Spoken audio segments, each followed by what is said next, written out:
Today we're going to be adding more toppings to our cheeseburger collage. Now, last time you were here, we talked about using different shapes and textures on our burger. We cut out many different shapes and then we created different textures by either crumpling our paper or folding our paper just to make our project more interesting. So we also talked about when we glue our pieces on, we were using very tiny dots of glue at the top of each piece, so not over the whole thing, just sort of at the top. And then we were overlapping each piece with the toppings below it. So I'm not gonna set my lettuce way up here so that I can see background paper in between. I'm gonna overlap it by bringing it down so that it partially covers some of my other toppings, making my burger look really full, like it's overflowing with all of this different food. Now, when you're getting close to the top, you might be ready to choose the paper for your top bun. I like to choose a color that matches my bottom bun, and then I need to round off the corner so that it's more of a bun shape. I make a big cut kind of at the top. I make it really curved, and then even on the bottom, I make just a little tiny cut so that it's a little bit curved too. Don't want my bun to look like a rectangle. That's not really what buns look like. So we're just gonna kind of cut those pieces. Might even cut a little off the bottom too, just so that it looks a little bit more like a bun. There, I like that. Now you can tell that you're ready for your bun because when you set your bun on top of your toppings, it reaches the top of your paper. So if your bun doesn't reach all the way to the top, that means you need to stack some more toppings on there today. So it looks like mine is reaching the top. So I'm just gonna add my glue dots and glue it in place. One more thing that we're gonna be doing today is we are going to be creating a wrapper for our burger out of tissue paper.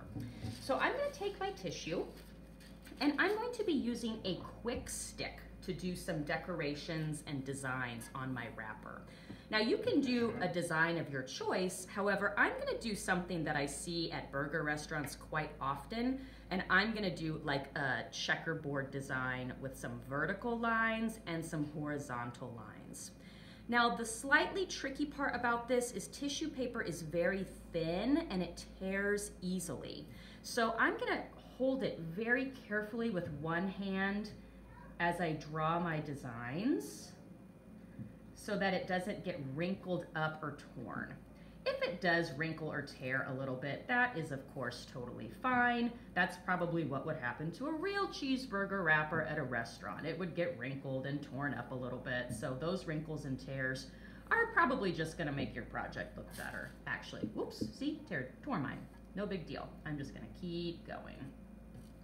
Because you'll see when we add this on, it's gonna be pretty wrinkled up underneath our burger, so we can kind of hide any little boo-boos like that.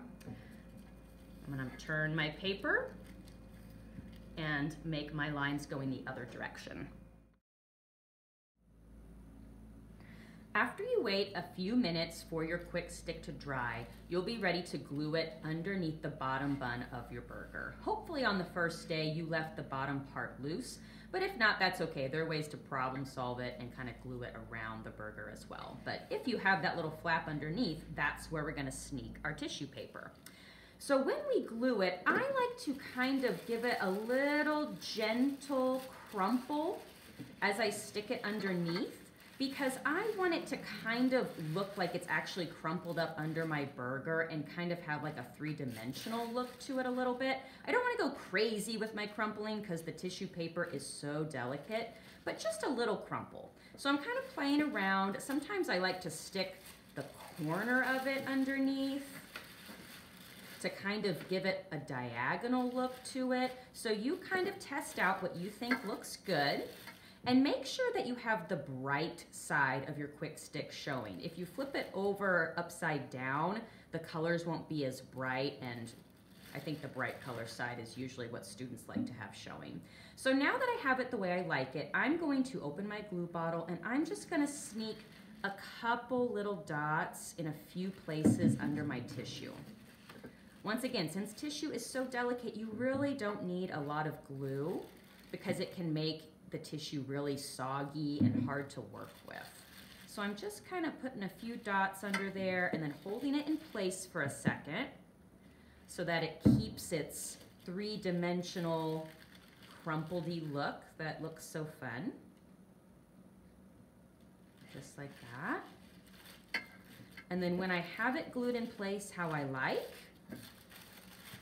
and crumpled just a tiny bit how I like, I'm gonna leave my project to dry.